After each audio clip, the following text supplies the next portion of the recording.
So last time we had started with the chapter gravitation.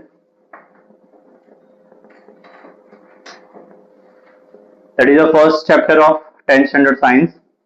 And in that we had first seen gravitational force क्या होता है. दो object से बीच में जो फोर्स एग्जिस्ट करती है जो उनको आपस में एक दूसरे की तरफ पुल करती है उसको ग्रेविटी बोलते हैं.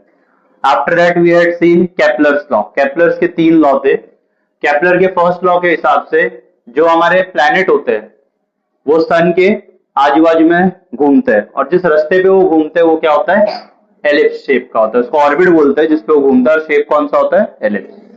और एलिप्स ड्रॉ करने के लिए दो पॉइंट चाहिए होते हैं सेंटर में जिनके थ्रू वो ड्रॉ हो सकता है. उन दो पॉइंट में से एक पॉइंट क्या होगा, हमारा सन. ठीक है.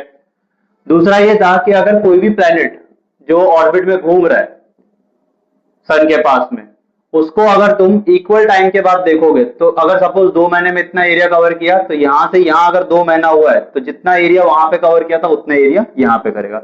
मतलब इक्वल टाइम में इक्वल एरिया कवर करता है वो. ठीक है.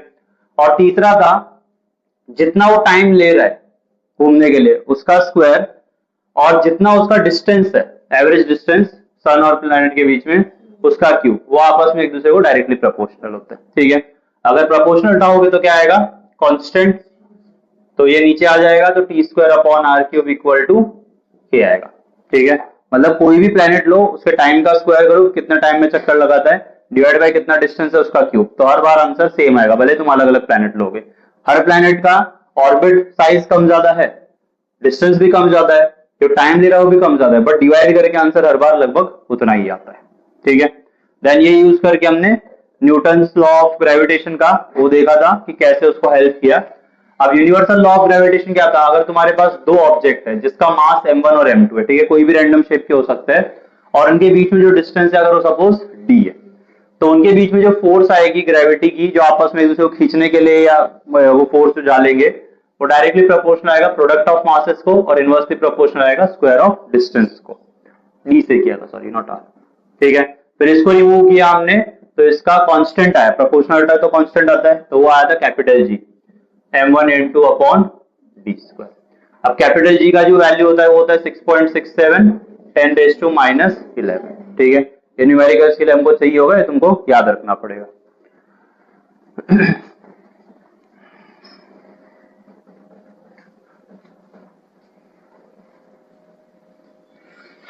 Apart from that we had seen earth का जो ग्रेविटेशनल पुल होता है, अर्थ का जो ग्रेविटेशनल पुल होता है उसको G से डिनोट करते हैं, छोटा g. इसका वैल्यू आता है 9.77 मीटर पर सेकेंड स्क्वायर. अप्रोक्सीमेटली हम इसको 9.8 मीटर पर सेकेंड स्क्वायर ऐसा लेते हैं. ठीक है. इसका मतलब क्या था कि अगर कोई ऑब्जेक्ट अर्थ की तरफ गिर रहा है तो एवरी सेकेंड उसको 9.8 का स्पीड बढ़ते जाएगा, उतना एक्सेलरेशन मिलता जाएगा उसको.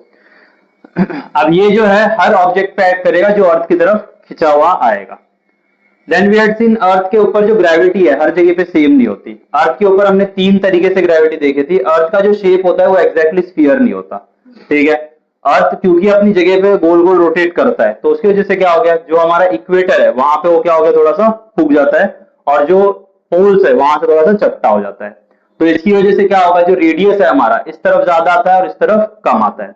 जहां पे रेडियस ज्यादा होता है वहां पे ग्रेविटी कम होती है और जहां पे रेडियस कम होगा वहां पे ग्रेविटी ज्यादा होगा, क्योंकि G का जो फॉर्मूला था capital G capital M upon R square.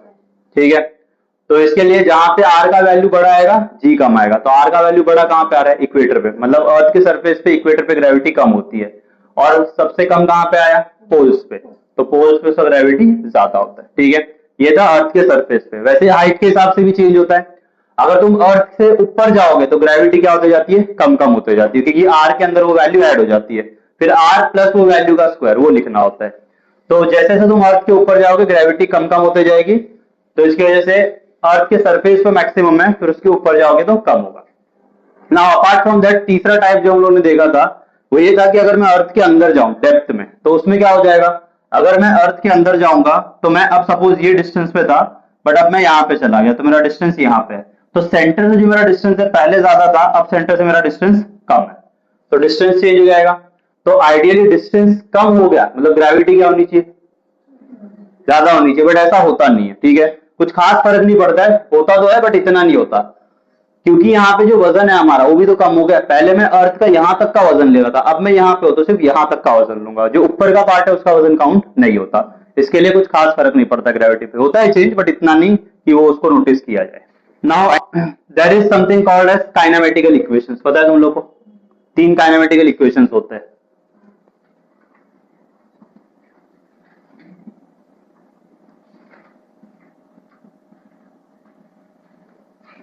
I think 9th में तुम लोगों ने किया होगा ये। तो इसके जो फॉर्मूले होते हैं, सबसे पहला फॉर्मूला है v² is equal to u² plus 2as। ठीक है। दूसरा है s is equal to ut plus half at²। ठीक है। और तीसरा है v is equal to u plus a। ठीक है। लिखते टाइम पे ये पहले और ये एंड में ऐसा भी लिखा जाता है, कोई ऐसे हार्ड एंड फास्ट रूल नहीं कि ये फर्स्ट है सेकंड ऐसा है, बट ये 3 काइनेमेटिकल इक्वेशन होते हैं। अब इनमें इन चीजों का मीनिंग क्या होता है? तो u का मतलब होता है इनिशियल वेलोसिटी, v का मतलब होता है फाइनल वेलोसिटी, s होता है डिस्प्लेसमेंट या फिर डिस्टेंस भी बोल सकते हो तुम्हारे केस में, फिर a होता है एक्सेलरेशन और t होता है हमारा टाइम। ठीक है। अगर मैंने कार स्टार्ट की और मैं बोल रहा हूं कार स्टार्ट करके वो 40 की स्पीड से जा रही है, तो स्टार्ट जब की मैंने तो कार का स्पीड क्या था? 0 से स्टार्ट किया ना मैंने। तो स्टार्टिंग में जब तुमने कंसिडर किया तब उसका स्पीड क्या था? अब गाड़ी चल रही है और मैं बोल रहा हूँ ये टाइम पे मैंने देखा, तो उस टाइम पे 0 नहीं उसकी स्पीड, चलती हुई गाड़ी देखी ना मैंने। जब से मैंने कंसिडर करना स्टार्ट किया, जब से मैंने एक्सपेरिमेंट स्टार्ट किया, गाड़ी चल रही थी, रुकी हुई नहीं थी, तो उस टाइम पे जो स्पीड होगा वो इनिशियल वेलोसिटी होता है। और जब मेरा एक्सपेरिमेंट खत्म हुआ, मेरा ऑब्जर्वेशन खत्म हुआ, तब स्पीड क्या थी? वो फाइनल स्पीड होती है। ठीक है। तो u मतलब इनिशियल वेलोसिटी, v मतलब फाइनल वेलोसिटी, फिर s मतलब कितना डिस्टेंस गया स्टार्टिंग टू एंड, जब तुमने स्टार्ट किया देखना और जब तुमने एंड किया उसमें कितना डिस्टेंस ट्रैवल हुआ, वो s हो गया। a मतलब एक्सेलरेशन, कितना उसका स्पीड बढ़ा ना, कंटिन्यूसली सेम रहा होगा तो एक्सेलरेशन 0 हो जाएगा। ठीक है। 60 की स्पीड से जा रही थी, 60 की स्पीड से एंड तक गई है, तो एक्सेलरेशन 0 है उस केस में। बट 60 से तुम 70 कर दोगे तो कितना एक्सेलरेशन हुआ? 10 हो गया। कम कर दोगे तो -10 हो जाएगा, कम हुआ ना, माइनस हो जाता है अगर नेगेटिव कम हुआ तो माइनस देंगे। टी मतलब कितनी देर के लिए, आधे घंटे के लिए देखा तुमने, 10 मिनट के लिए देखा, जो भी एक्सपेरिमेंट देखा है वो, तो उसका वैल्यू हुआ। अब ये काइनेमेटिक इक्वेशंस को अगर हम ग्रेविटी के हिसाब से कन्वर्ट करने की कोशिश करें, तो ग्रेविटी के लिए एक्सेलरेशन किसकी वजह से आता है? एक्सेलरेशन मतलब जो स्पीड बढ़ रही है किसकी वजह से बढ़ रही है? ग्रेविटी की वजह से। जब कोई चीज ऑब्जेक्ट ऊपर से नीचे गिरेगी तो उसका स्पीड कंटिन्यूसली बढ़ते जाता है ना, उसको एक्सेलरेशन मिलता जाता है। किसकी वजह से मिल रहा है? ग्रेविटी। अब ये ग्रेविटेशन पुल जो है 2 टाइप का होता है। ठीक है। एक तो होता है अवे और एक होता है टूवर्ड्स। तो अवे किससे जाएगा? अर्थ से। टूवर्ड्स किसके आएगा? अर्थ के। अगर तुम बॉल उठा के ऊपर फेंकोगे तो वो ग्रेविटी के अगेंस्ट जा रहा है ना, अवे जा रहा है अर्थ से। अगर वो ऊपर से कोई चीज नीचे गिराई है तो क्या हो रहा है? टूवर्ड्स अर्थ आ रहा है। तो यहां पे v² is equal to u² plus 2gs हो जाएगा। ठीक है। और अगर ऑब्जेक्ट तुमने स्टार्टिंग से फेंका है, अपने हाथ से फेंका है, तो उस केस में तुम लोग का स्टार्टिंग का कोई स्पीड होगा ही नहीं ना, 0 से स्टार्ट हो रहा है, तो उस केस में तुम्हारा v² इक्वल टू 2gs, ये फॉर्मूला बन जाएगा। ठीक है। क्योंकि स्टार्टिंग में मैंने स्टार्ट कहां से किया? 0 से स्टार्ट किया है। फाइन। अगर मैं ऊपर से भी ऑब्जेक्ट गिरा रहा हूं तो मेरे हाथ में था ना जब मैंने स्टार्ट किया, फिर मैंने छोड़ा उसको, तो 0 से स्टार्ट हुआ है वो, तो u हम क्या लेंगे हर केस में? 0। तो अगर u 0 हो गया तो v² इक्वल टू 2gs हो गया। सेकेंड वाले में भी s is equal to ut plus half at² होगा, बट a की जगह पे क्या यूज कर रहे हैं हम लोग? g, acceleration due to gravity, तो हाफ g t²। बट जैसा मैंने अभी तुमको बोला, स्टार्टिंग में हम क्या अज्यूम कर रहे हैं कि स्टार्टिंग का स्पीड हमेशा 0 ही है, तो इस केस में ये बन जाएगा s is equal to half g t²। Third वाले में v is equal to u plus g into T, acceleration due to gravity है इसके लिए, और उसमें भी इनिशियली हम लोग मान रहे हैं ना कि 0 है, तो v is equal to g into T. तो ये 3 जो है वो तुम्हारे फॉर्मूले जो हम न्यूमेरिकल्स में यूज करने वाले हैं। ठीक है। अब अगर तुम ग्रेविटी के मतलब अर्थ से दूर जा रहे हो, ग्रेविटी के अगेंस्ट जा रहे हो, तो तुमको क्या लेना है? g का वैल्यू नेगेटिव, और अगर तुम टुवर्ड्स अर्थ आ रहे हो तो क्या लोगे? पॉजिटिव। ठीक है। तो ये लिखो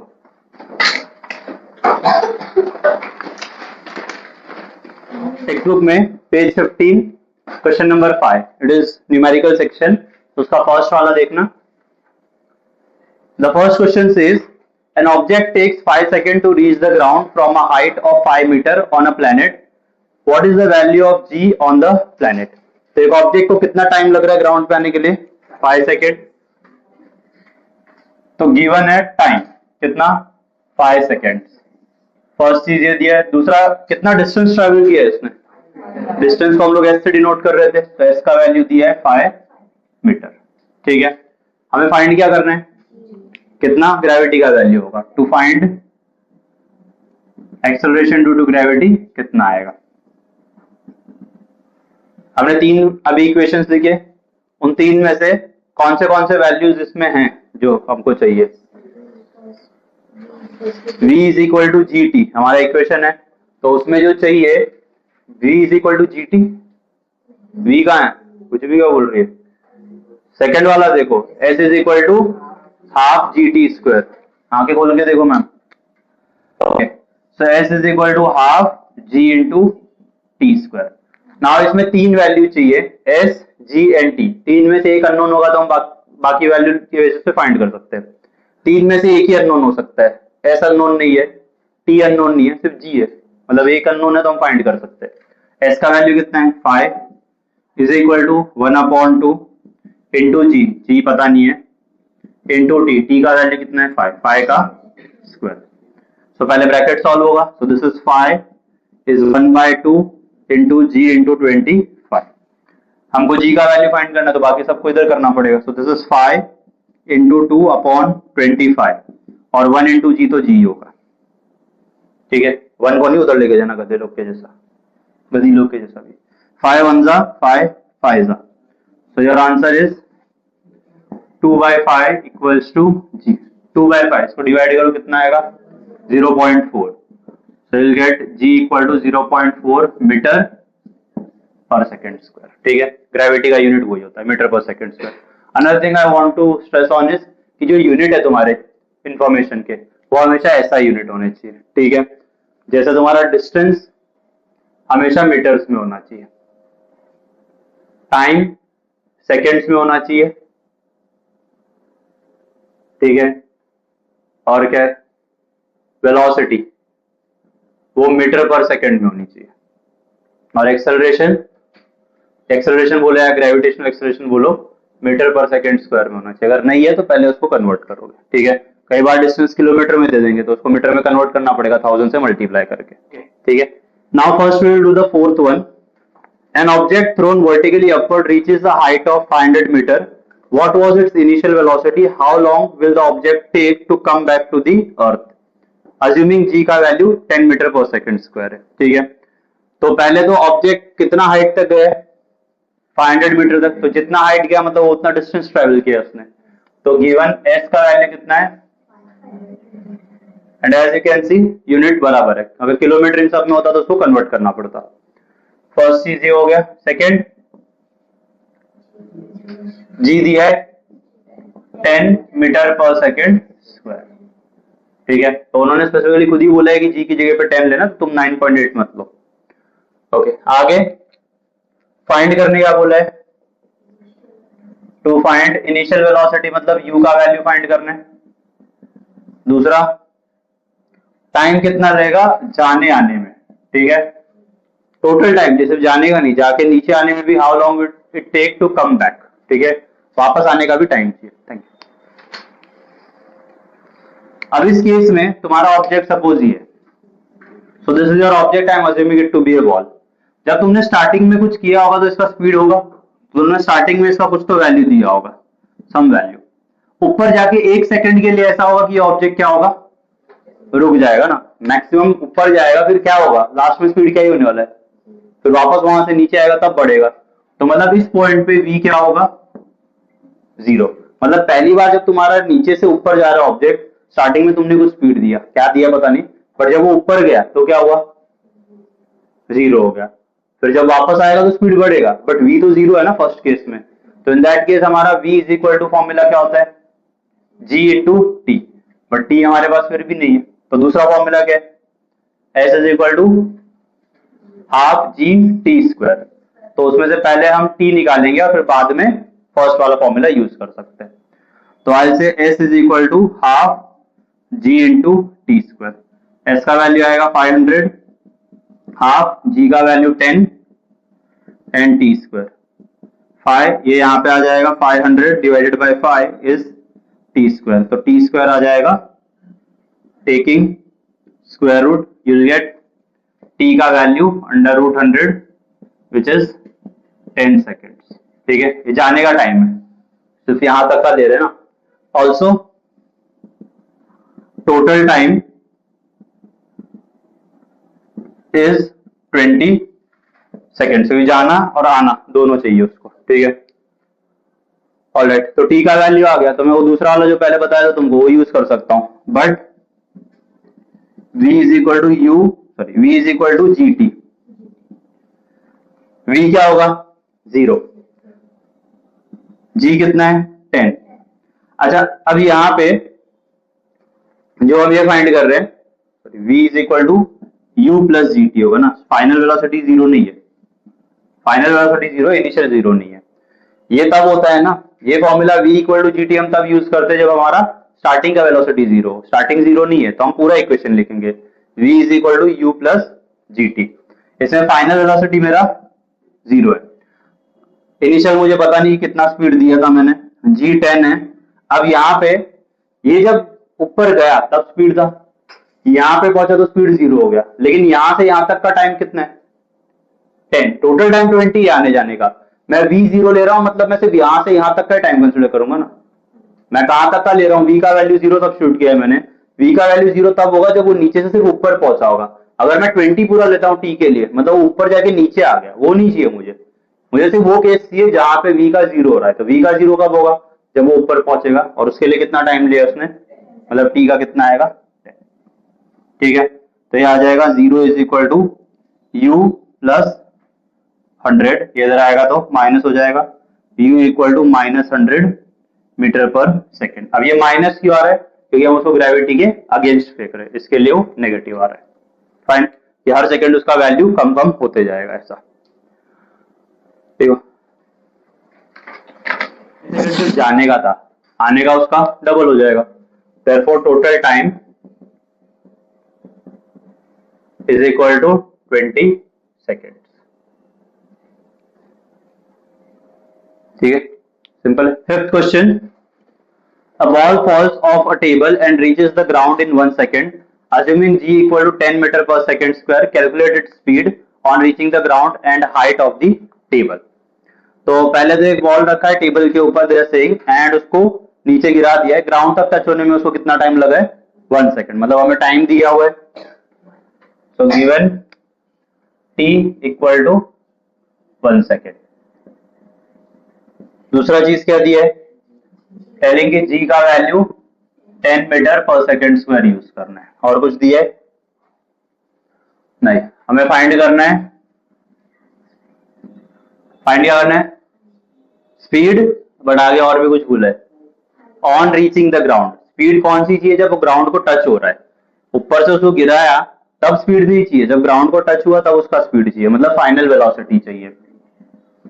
v equal to question mark. और क्या फाइंड करना है, कितना हाइट ट्रेवल की, हाइट मतलब जो डिस्टेंस आएगा वही हाइट होएगा, मतलब ऐसे फाइंड करना है इनडायरेक्टली। ओके, नाउ उसने बोला है कि टेबल पे रखा हुआ था और टेबल से नीचे गिरा है। ठीक है, तो टेबल के ऊपर थोड़ी ना किसी ने पुश किया उसको, जब यहां से हमने ऊपर फेंका तो हमने उसको पावर दिया है, बट तुम अगर यहां से छोड़ोगे तो तुम पावर नहीं दे रहे उसको। ठीक है, अगर तुम ऐसे कर रहे हो तो पावर दे रहे हो, बट टेबल से जब नीचे गिर रहा है तब नहीं उसको कोई पावर दे रहा है स्पीड नीचे आने के लिए, मतलब स्टार्टिंग में स्पीड क्या होगा उसका 0 होगा। तो u 0 है हमारा, initial velocity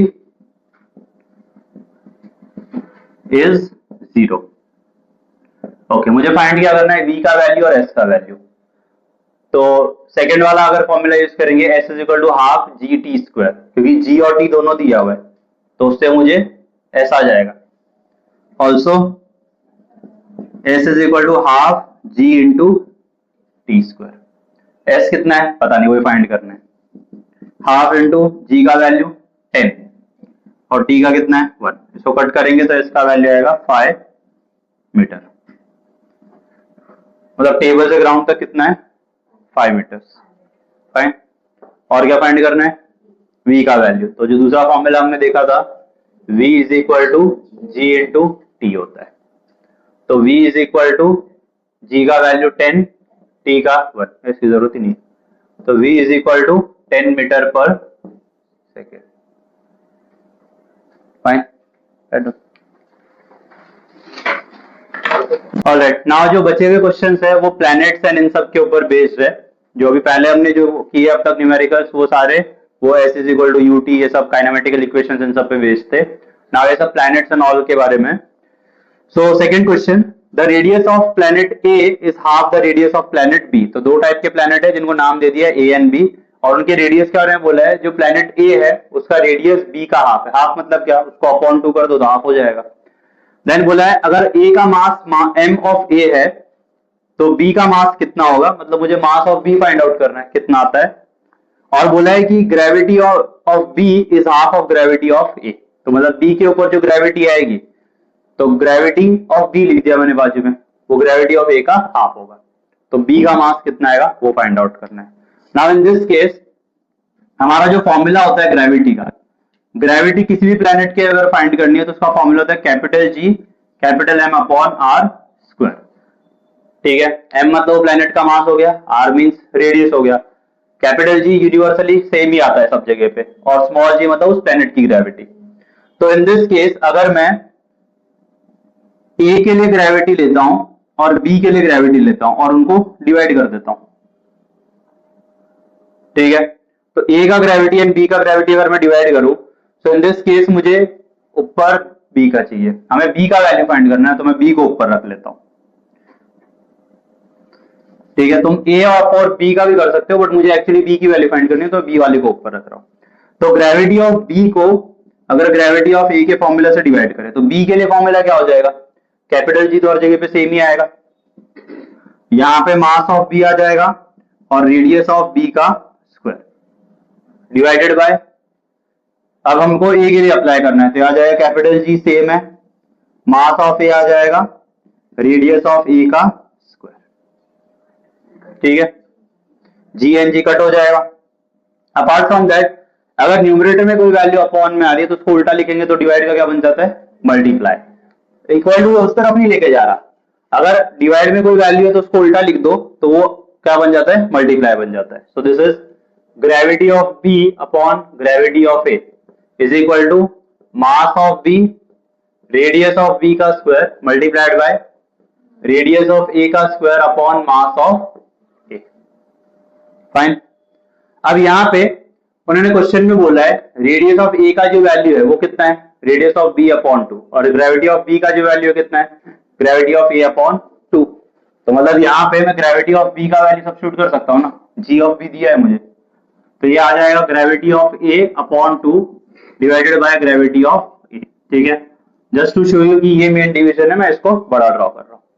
gravity of B का वैल्यू कितना दिया था, gravity of A divided by 2, तो मतलब न्यूमरेटर में बस मैंने उसकी वैल्यू सब्स्टिट्यूट कर दी, डिनोमिनेटर एज इट इज है, equal to mass of B, ये तो हमें फाइंड करना है तो एज इट इज रहेगा, mass of B upon radius of B, radius of B का वैल्यू नहीं दिया है, रेडियस ऑफ ए का दिया हुआ है, तो ये as it is. Radius of A का कितना दिया था, रेडियस ऑफ बी अपॉन 2, तो इसका स्क्वायर हो जाएगा divided by mass of. Fine. जब न्यूमरेटर में कोई वैल्यू अपॉन में होती है तो वो नीचे आके मल्टीप्लाई होती है, और अगर सेम वे ये 2 डिनोमिनेटर में होता तो वो ऊपर जाके मल्टीप्लाई होता। न्यूमरेटर में अपॉन में होगा तो ये नीचे आके मल्टीप्लाई होता है, डिनोमिनेटर में अपॉन में होगा तो ऊपर जाके मल्टीप्लाई होता है। तो ये आ जाएगा gravity of A upon 2 into gravity of A which is equal to mass of B upon radius of B का स्क्वायर। इसका भी स्क्वायर कर सकते हैं तो वो दो आर का स्क्वायर हो जाएगा, रेडियस ऑफ बी का स्क्वायर, 2 का स्क्वायर कितना होगा 4 अपॉन मास ऑफ ए। अब वैसे देखोगे तो ये भी तो न्यूमरेटर में अपॉन में आ रहा है, न्यूमरेटर में अपॉन में आएगा तो क्या होगा, नीचे आके मल्टीप्लाई होता है, और यहाँ पे मैं इसको कट कर सकता हूँ, मल्टीप्लीकेशन में ऊपर नीचे कट होता है ना, तो यहाँ पे 1 बचेगा, तो 1 upon 2 is mass of B radius of B का square multiplied by radius of B का square upon 4 into mass of A. तो ये एंड ये भी कट हो जाएगा, So what you will be left with is 1/2 equal to mass of B 4 times mass of A. ये denominator को इधर लेके आ जाता हूँ, क्यों? क्योंकि मुझे मास ऑफ बी का वैल्यू फाइंड करना है.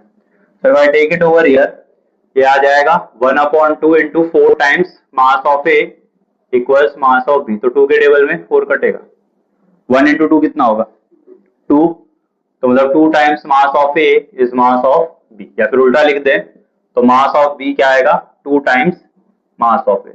मतलब B का मास क्या होगा? उसका डबल हो जाएगा. डबल मतलब twice. And that is our answer. ठीक है. Come to the third question. This is just verbally हो जाएगा, इतना टफ नहीं है. The mass and weight of an object on the earth are 5 kg and 49 newtons respectively. ठीक है. तो मास है और उसका वेट दिया हुआ है. मास का मतलब क्या होता है? एटम्स का कितना वजन है, और वेट का मतलब उसका वजन मास प्लस ग्रेविटी को मिला के जो असर होता है वो वेट होता है. What will be their values on the moon, assuming that gravity on moon is 1/6 of the earth. मतलब जितना अर्थ पे ग्रेविटी है उसका 1/6 हो जाएगा. ओके, तो अगर मास की बात करें तो मास ग्रेविटी पे डिपेंड ही नहीं करता, तो ये इंडिपेंडेंट है, इंडिपेंडेंट ऑफ जी. क्योंकि मास का मतलब क्या था? ग्रेविटी के बिना उसका कितना वजन है. तो मास यहाँ पे हो या वहां पे हो सेम ही होगा, इजंट इट? जब ग्रेविटी पे डिपेंड ही नहीं करता तो कहीं भी लेके जाओ सेम ही होता है. तो मतलब मास जिसका 5 kg वहां पे था, तो यहाँ पे भी कितना होगा? तो मून पे भी मास कितना आएगा? 5 kg. तो लिखेंगे कैसे?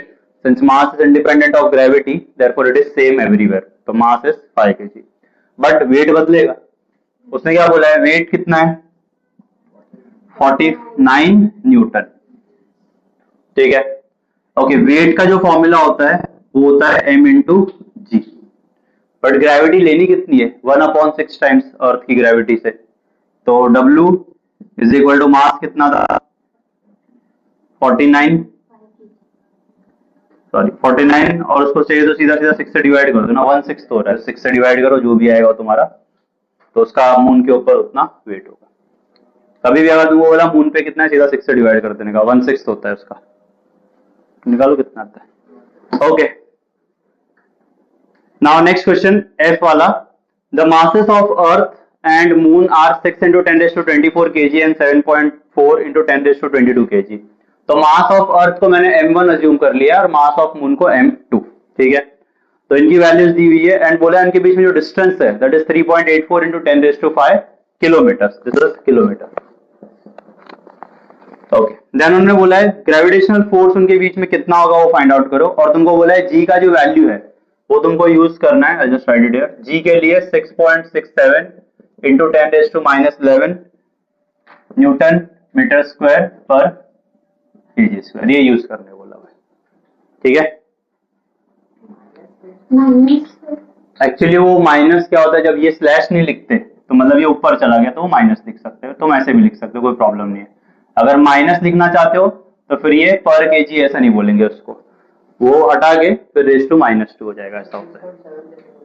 6.7 बोले. ओके, 6.7 लेने बोला. वैसे वैल्यू 6.67 होती है, बट यहाँ पे उन्होंने 6.7 लेने बोला. नाउ मैंने तुमको बोला था कि जो यूनिट होता है टाइम का सेकंड होना चाहिए, डिस्टेंस का मीटर होना चाहिए, वजन का किलोग्राम होना चाहिए. वजन मास का किलोग्राम है बट डिस्टेंस का मीटर नहीं है, किलोमीटर में. तो उसको क्या करना पड़ेगा? मीटर में कन्वर्ट करेंगे. तो अगर मीटर में इसको कन्वर्ट करोगे तो 1 किलोमीटर कितना मीटर होता है? 1000. 1000 में कितने जीरो आएंगे? 3. 5 ऑलरेडी है, 3 और 5 कितना हो गया? तो मतलब 8 जीरो हो जाएगा अगर मीटर में लिखूंगा तो. आ जाएगा D is 3.84 into 10⁸ मीटर. समझ में आया? किलोमीटर से मीटर में 1000 आता है. ठीक है. 1000 मतलब 3 जीरो. 5 ऑलरेडी था, 3 और ले लिया मैंने, तो फिर किलोमीटर से क्या बन गया? मीटर. नाउ हमें फाइंड क्या करना है एक्चुअली? ग्रेविटेशनल फोर्स कितना होगा उनके बीच में, जो फोर्स होगा ग्रेविटी की वजह से वो कितना आएगा? न्यूटन्स लॉ में हमने किया हुआ है, यूनिवर्सल लॉ ऑफ ग्रेविटेशन में. एफ का फॉर्मूला क्या होता है? जी m1 m2 upon D square. ठीक है. एज आई टोल्ड यू, कोई कोई बुक में डी की जगह पे आर भी यूज करते हैं, बट हमारी बुक में डी दिया है, इसके लिए मैंने यहाँ पे डी से डिनोट किया इसको. फोर्स तो मुझे फाइंड आउट करना है. जी का वैल्यू कितना है? 6.7 इंटू 10⁻⁻11। m1 कितना है 6 इंटू 10⁻24। देन m2 कितना है 7.4 इंटू 10 डिवाइडेड बाय d का स्क्वायर। डिस्टेंस कितना है 3.84 इंटू 10⁸ का होल स्क्वायर। ठीक है, जैसे तुम नंबर में मल्टीप्लाई करते हो एक्स स्क्वायर x⁻², ये सब आपस में क्या होते हैं, ऐड हो सकते हैं, isn't it? वैसे ही सेम वे यहाँ पे ये जो पावर है 10 10 10, अगर मेरे पास ऐसा होता x square into x cube, तो ये मिलके क्या बन जाता x⁵5। सेम वे 10 10 10 ये सब मल्टीप्लाई हो रहा होगा तो उसमें वो ऐड हो सकता है आपस में। और अगर अपॉन में है तो अगर यहाँ पे अपॉन ऐसा होता एक्स स्क्वायर, तो ये एक्स स्क्वायर कट कर सकते थे ना, मतलब पावर माइनस भी किया जा सकता है अगर अपॉन में है तो उतने कम कर देंगे उसमें। अब यहाँ पे 6.67 इंटू 6 और 7.4 ये इंडिविजुअली नंबर है, तो I just keep it as it is. 6.7 into 6 into 7.4 multiplied by ये 10 का पावर, ये 10 का पावर, ये 10 का पावर। मल्टीप्लीकेशन में कोई भी आगे पीछे लिखा जा सकता है ना, उसमें कोई फर्क नहीं पड़ता है। तो 10⁻11 10⁻24 10⁻22 डिवाइडेड बाय 3.84 का हमें स्क्वायर करना पड़ेगा। तो 3.84 का स्क्वायर तुम लोग निकालो जो आएगा, और यहाँ पे 10⁸ पावर का पावर मल्टीप्लाई होता है। ठीक है, तो यहाँ पे 8 और 2 मल्टीप्लाई हो जाएगा, तो दैट विल गिव यू 10⁻16। अगर यहाँ पे बीच में प्लस होता या माइनस होता तो नहीं कर सकते थे। अगर मल्टीप्लाई है तो एक एक बार दोनों को स्क्वायर दे सकते हैं। ठीक है, और पावर का पावर क्या होता है मल्टीप्लाई। अब 3.84 का स्क्वायर तुमको निकालना पड़ेगा, तो निकालो कितना आता है। ओके, सो इसका आंसर कितना है मल्टीप्लाई स्क्वायर करके 14.7456। ओके, ऊपर वाला मल्टीप्लाई किया तो you got 297.48 and this will give you 14.7456. now as I told you ये पावर्स आपस में प्लस हो सकते हैं, तो I just write it together. क्या आ जाएगा 10⁻11 प्लस 24 प्लस 22 और यहाँ पे 10⁻16।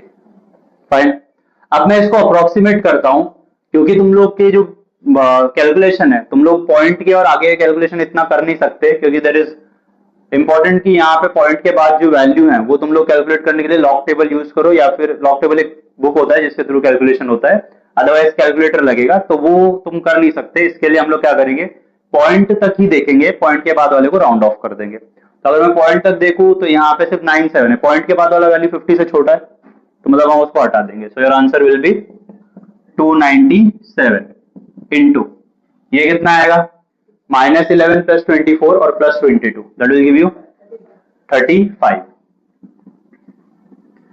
अपॉन ये आएगा 14.74। अब ये पॉइंट के बाद जो वैल्यू 50 से बड़ा है तो मतलब इसको एक इंक्रीज कर देंगे, सो दिस विल बी 15 और यहाँ पे आएगा 10⁻16।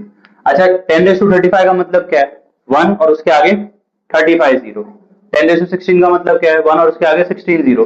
एंड में 0 0 कट सकते हैं, isn't it? ऊपर नीचे 0 कटते हैं ना एंड में, तो 35 में से 16 जीरो कम हो जाएंगे, so that will give you 10⁻19 और 297 और 15 को डिवाइड करो कितना आता है।